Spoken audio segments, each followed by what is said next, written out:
How to change name on Subway servers.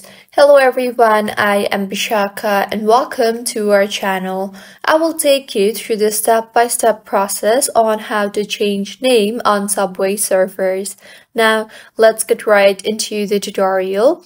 In order to change your name on Subway servers, go ahead and open the Subway servers application on your device. Now here, if you tap on the settings button, then you will not see the option for changing your name anywhere.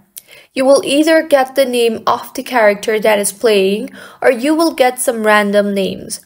However, the option for changing your name manually is not available anywhere.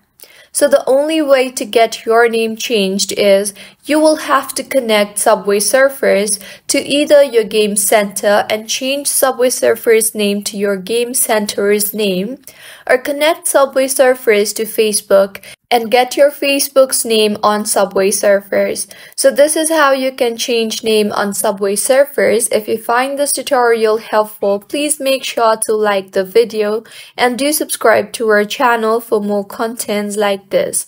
Thank you for staying with us until the end.